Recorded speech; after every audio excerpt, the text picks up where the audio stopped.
time to reminiscence, and I am grateful to God that we have lived this far in our lives, in our generation, to be able to meet again, renew acquaintances, friendship. It's a sentimental one, but still good as any other time to meet you. I have traveled almost 7 months into the presidency, and I'd like to thank you for your help, your support. In the months of I struggled to be president. Frankly, I did not really expect to win. But ang problema kasi, hindi naman ako na minimaliit ko yung lahat. But among the 5 of us, nobody was seriously talking about the Mindanao issue. Hindi kasi alam ng, maybe not realized by anybody outside of Mindanao, that this issue about the Moro could create a big fissures in our national life. What you really see, kasi alam ko walang nagsasalita eh. And if nobody was ready to present even an agenda of what to do in Mindanao, mukhang I was not really comfortable because we have suffered terrorism many times. As a matter of fact, the last time in Jan's harap. But because the Dabaweños have endured this kind of disastrous events, parang, well, the slogan is really get back to normalcy as soon as possible. Kaya dito, I observe, feeling the pulse of the people that parang wala na lang. Or maybe they are not really that scared because nandyan ako yung mayor nila. And for the so many bombings, Davao Airport, Pantalan, we have recovered, and even we are hitting almost 9%, the highest in the Philippines growth. So it's no mean task for the Davaoeños. I do not claim any credit for that. Were it not for the understanding, the concessions that you have given me, good faith, hindi ako aabot dito. And of course also, without the help of the military and the police, I would have struggled more to come to terms ano ang nangyayari sa atin dito.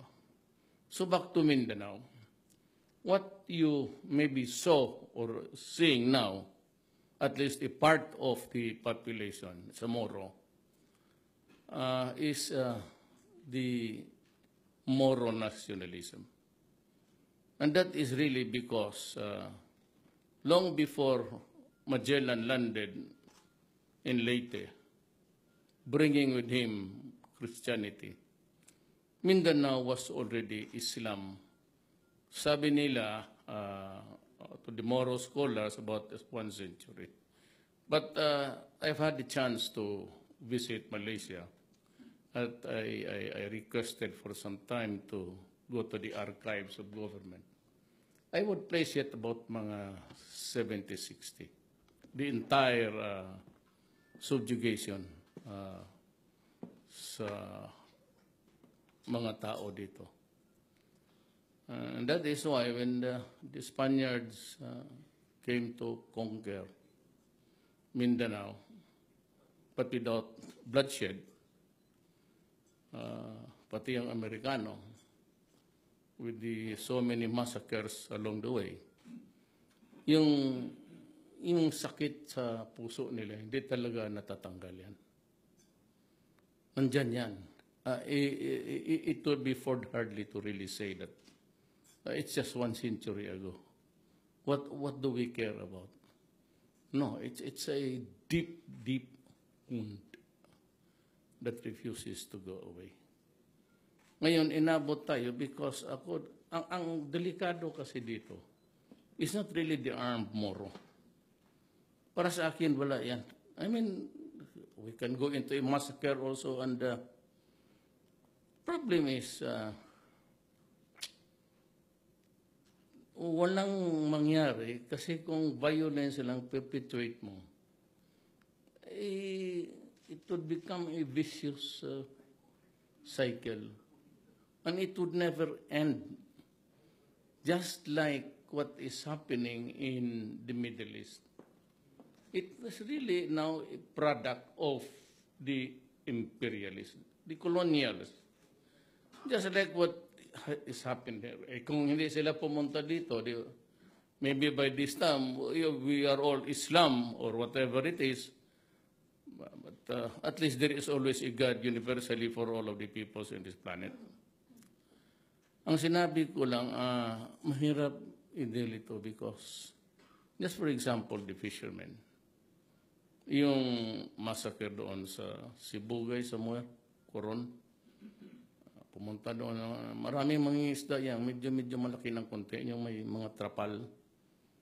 Yung style na, sige, sino yung Muslim? Tumabi kayo. Tapos, pagbabarilin yung, ganun ang hatred.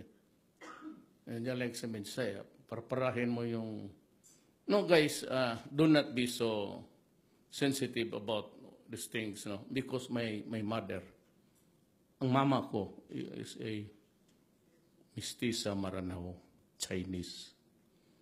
Ang lolo ko Lam. Ang nanay ko anak ng Maranao lady. So, do not be so sensitive. Wala akong pinapaboran. I'm just trying to explain that what prompted me to run was really this situation. No? So, we are trying to talk to the MI. And medyo receptive sila. Maybe because matanda na, they have realized.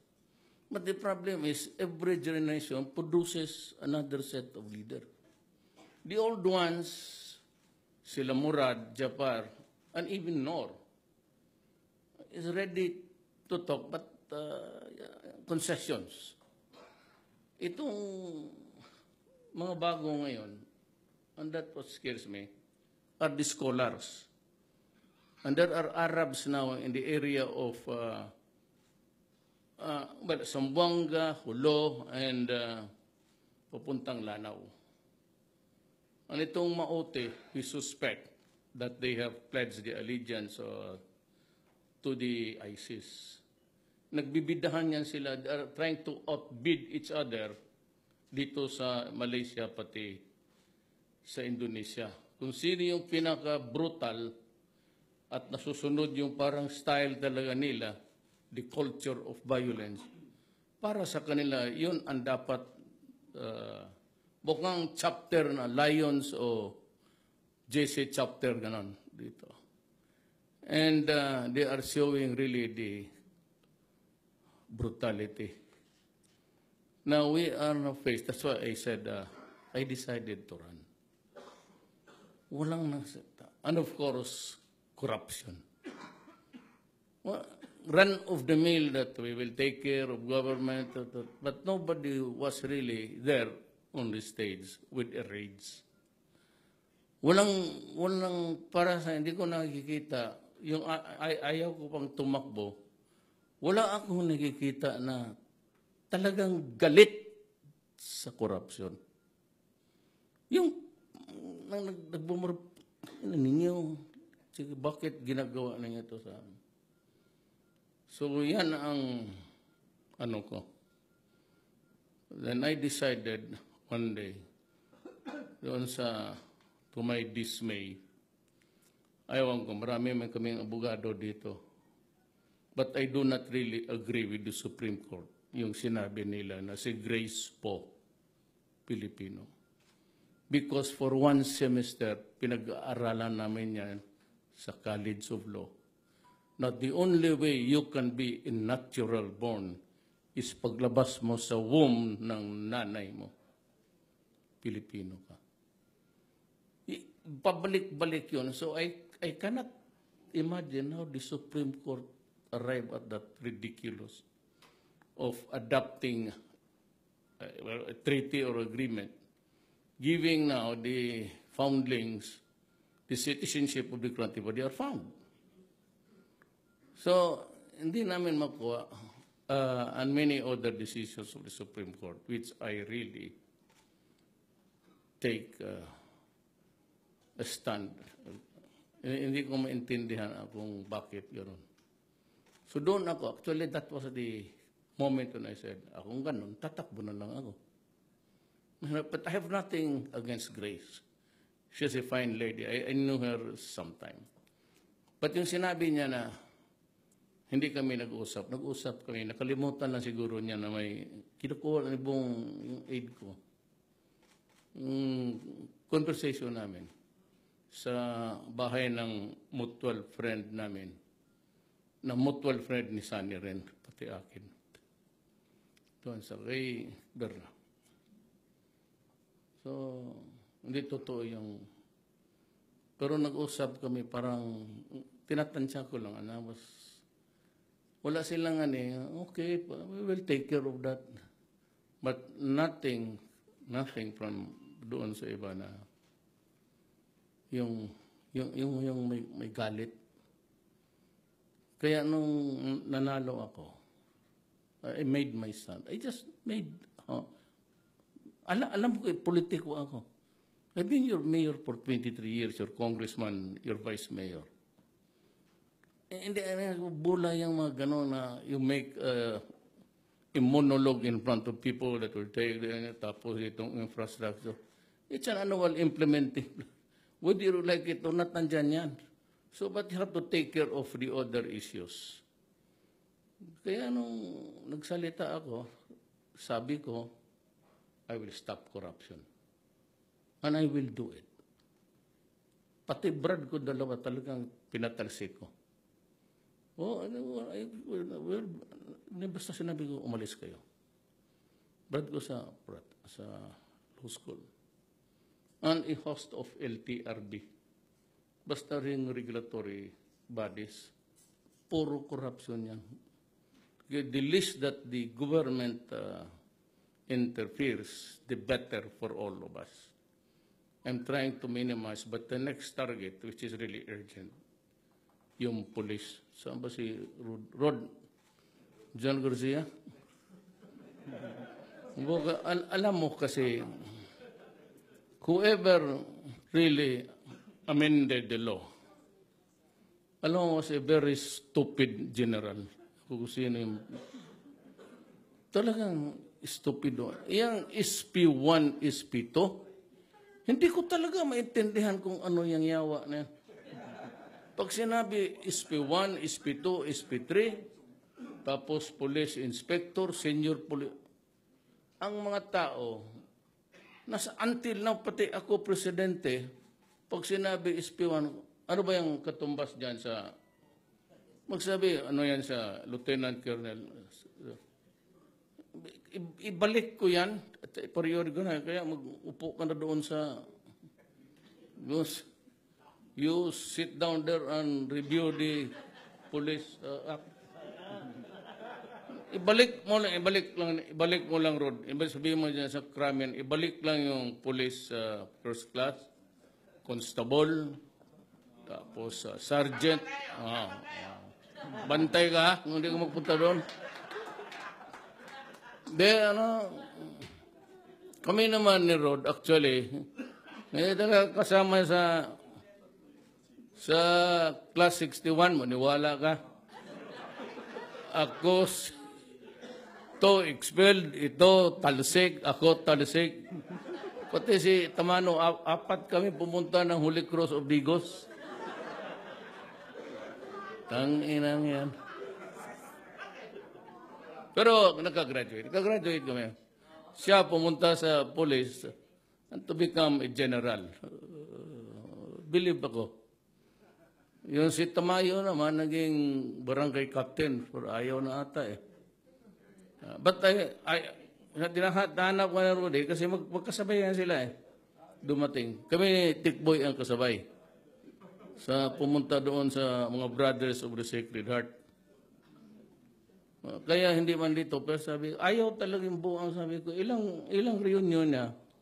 Inutusan ko yung pulis, yung pick upin mo, sabihin mo na pinapahuli ka. Huwag mo lang sabihin na dali dito. Buang na yan. Ayaw, sabi ko, many times I've met him. Sabi ko, why don't you attend the reunion? For old time's sake. So, yun ang ano.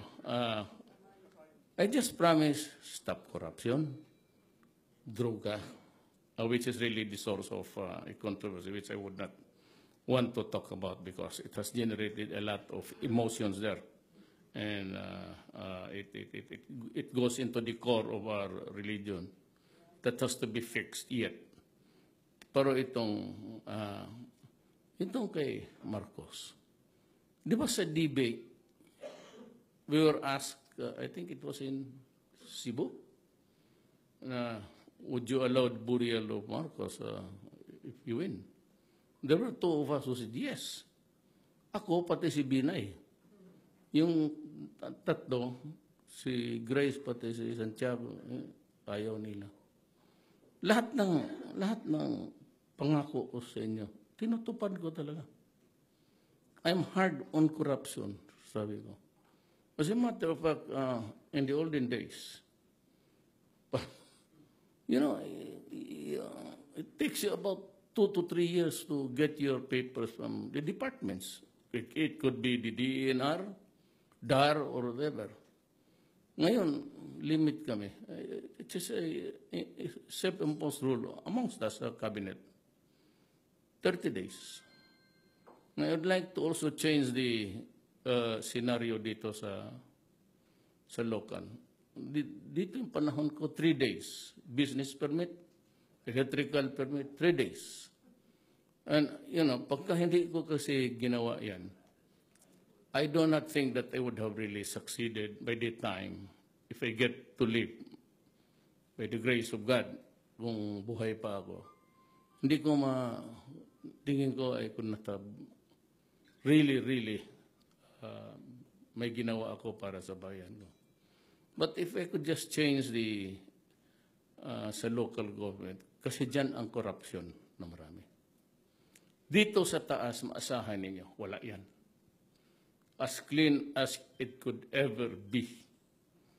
Pero yung sa baba, yung mga director, yan yung mga registrar, whether the updates or register sa civil register. Yan yung mga corruption because they just simply, either they are not there, kaning mga director, at even dito, after lunch, mawala na. So, saan si director magpirma? Magpunta lang doon ng... So, I'll be warning them. I say, that's estafa. That's actually malversation. You get paid for 8 hours, and you get the money, then you just stay there for 2 to 3 hours. Maybe by the next... But I'm trying to look for a forum to sort this out before sa next SONA. Because I will, reforms, I want the police to start. And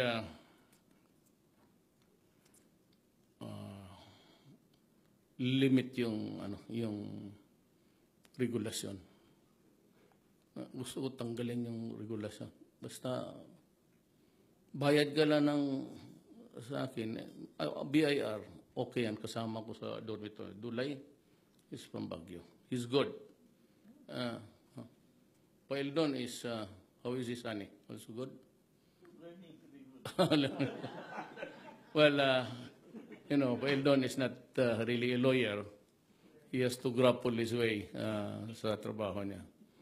But nag-usap naman kami, by tingin ko, by and large, medyo okay tayo. As long as corruption will stop and the money utilized really for which it was appropriated, spent, parang tataas tayo. Well, Sunny just gave me the good news was it the other night? And we're good sa ating credit rating and we're not doing bad actually. Okay tayo. So, thank you to Sunny.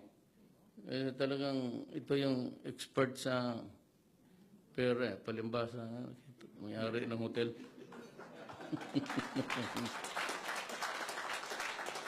Now I know, all you have to do to get rich actually in this world is to be an orator.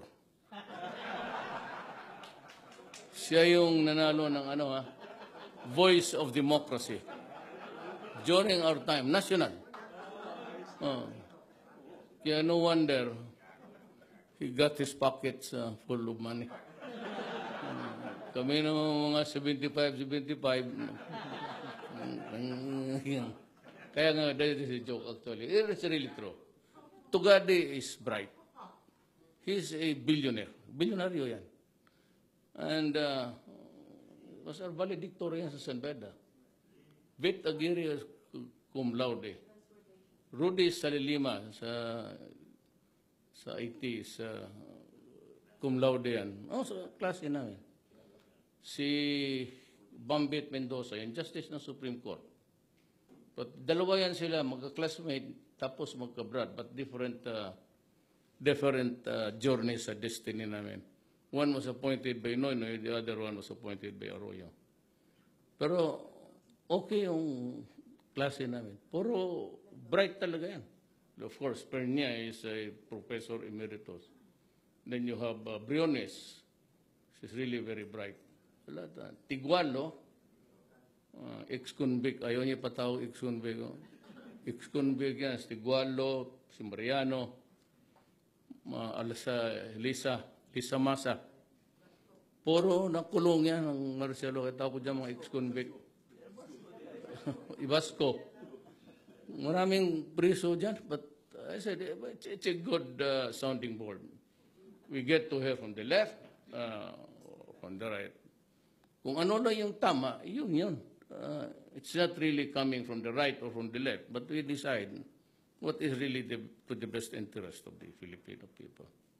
That's lang, ako nga sabi ko, pati na sa lahat, wag lang bayan. Magka tayo. I mean, I can lean back, maybe grant concessions if it's possible legal. Pero kung if it's a matter of an issue involving the welfare, the interest of my country, hindi talaga tayo makaintindihan. No way ako na bibitaw dyan. If it's really to preserve the Filipino, then I am sorry. Talagang yun na yan. So, yun ang, wala pa naman akong history. But I will be more exacting. It's the only way. At saka, ayaw ko sanang magmura. Pero, alam mo, itong tao,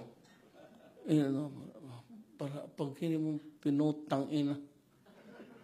Kaya ako, binuksan ko yung 8888 sa PTB4. If you have some, misgivings, write it out. Kung walang dyan. Walang libel dyan. Akin yan eh. It's the publication. So the publication is mine. It's PTB4. When you text, hindi naman, it becomes a libel when it is published. So ang mauna dyan ako. But, sabi mo dyan, director na milking us of, diretsuhan mo para tapos tawagan ko. Wala akong pasensya wala akong second chance. Zero tolerance talaga ako. Sinabi ko sa lahat yan. Kaya sabi ko sa mga taga-gobyerno, pasensyahan talaga tayo. Telling you, wala akong magdadalawang isip niyan. basta corruption. Kasi po, magkababata na tayo. Wala talagang pahinga ang Pilipino sa corruption. There has never been really a respite, even for a while.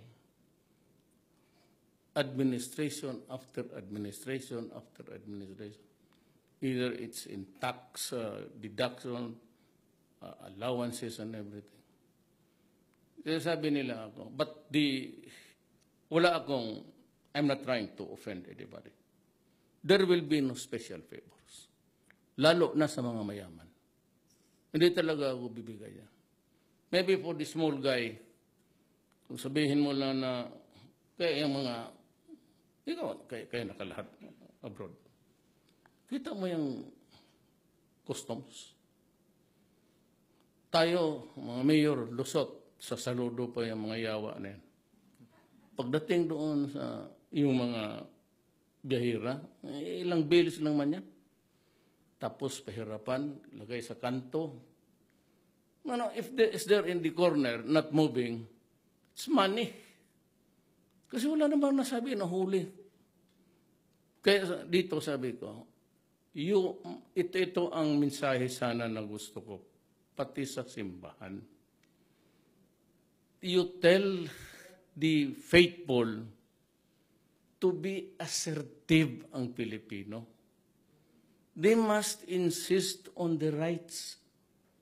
Kaya sabi ko sa customs, pag may open yung luggage mo, tapos he begins to pick up something there for himself, putang ina, sampalin mo. Create a scene because I will know. Because it would get the attention of everybody. Marami namang ano dyan. So yung, madali lang man mag-text. Kaya nag-away, naging skandalo kasi paano kinukuha yung... Sabi ko, gusto ninyo sa pera, putang ina doon kayo sa cargo. Yung billion yun doon. Huwag yung galing sa... Bakit mo pakialaman niya? Dala galing sa... Alam mo, ang Pilipino, lalo ng medyo yung middle class, punta ng Hong Kong, magbili ng mga damit. Yung papanggamit man, 2 o 3 luggages. Yung mga returning kawawa naman, may dala-dala pa sila para sa pamilya nila. Tapos kaltas. Kaya minsan dyan may gusto akong sipain, mayor ako noon. Meron siyang telebisyon na maliit. Nagamit na niya, binalot na niya ng plastic kasi dalhin sa... Pinaghirapan pa ng... Sabi ko, alam mo, Adri, magkalang mga Mayor Duterte ako. Putang ina mo, sipain kita dito ngayon, putang ina ka. Bakit? Bakit mo pinalusot yun? Ilan ang pinalusot ninyo dito kanina? Sige daw.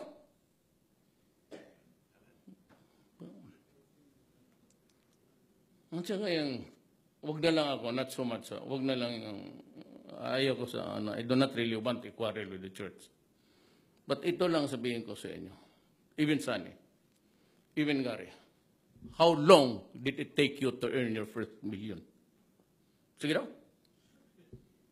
How long did were you able to acquire even the comforts of life? How many years? Putang ina itong durugista. He goes into it overnight. He's a billionaire. Not only that, he corrupts the people, corrupt the government. Ang ayaw ko because they create slaves in my country. Diyan ako galit. Kagaya rin ako galit dyan sa Middle East na basta rape dito, rape doon. Kaya, yan kasi ang nangyari. Totoo lang sabihin ko sa inyo, pumunta ako ng Saudi Arabia because itong dalawang taga-Turil were caught giving groceries. So the mayor kept, yung deputy mayor doon kept coming back, asking for my help. One day, dinala nila sa So umiyak yung nanay, umupo dyan sa gate ng... So I decided, sabi ko, puntahan ko sa Saudi. So, niyaya ko si Dilanggaling, sa Lupudin. So, sumahan ninyo ako. Yung mga muro na legislators. dati nakausap namin si Fad, but he was off his rockers a little bit. Hindi na masyado. But he was able to make something out of my pleadings.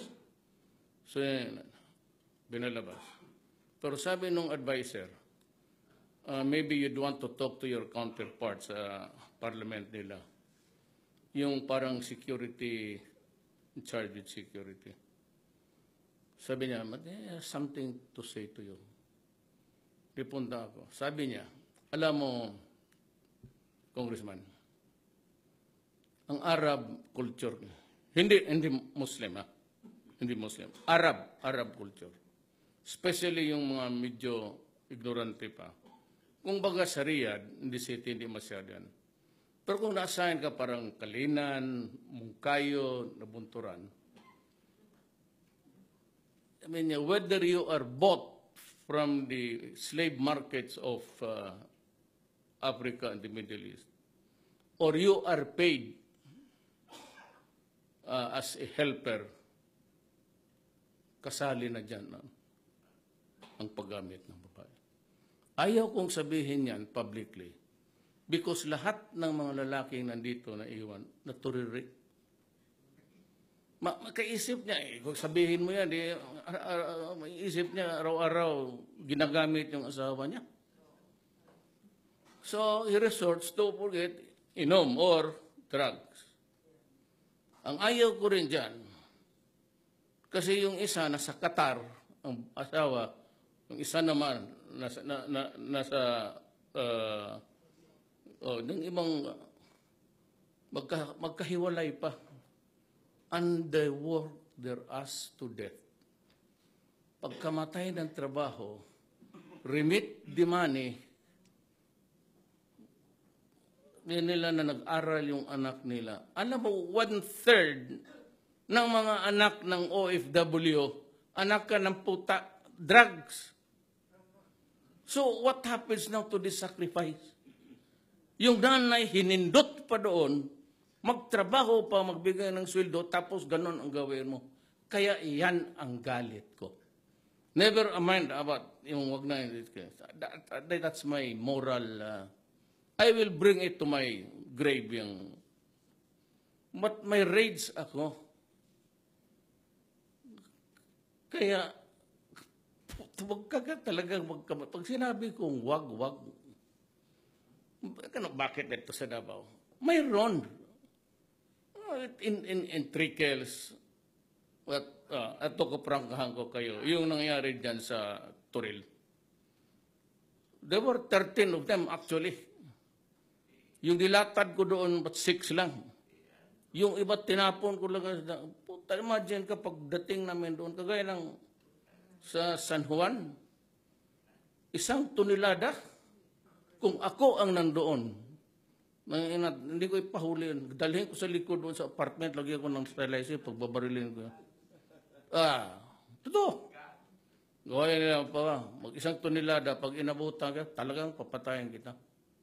I don't give. Wala akong, dyan, galit talaga ako. Makita mo naman ang sakripisyo ng Pilipino tapos. Kaya ako, stricto. Kaya ako, ang number 1 oppressor sa Pilipino, actually, ang gobyerno. It's not the gobyerno. Lahat na kung anong abuso dyan. Kaya dapat sabihin ang tao, ito ang iyong karapatan. Insist on it, die for it. Because someday it will liberate you. Kung ang Pilipino lang talaga mag-insist na, pagdating ng BIR, the first to whip of sumbong ka agad. O kaya sisigaw ka. Bastusin mo. Tignan mo, pag binama mo yan, walang gagong magdemanda. So sige, punta tayo sa pulis. Sabihin ko, hiningian mo ako.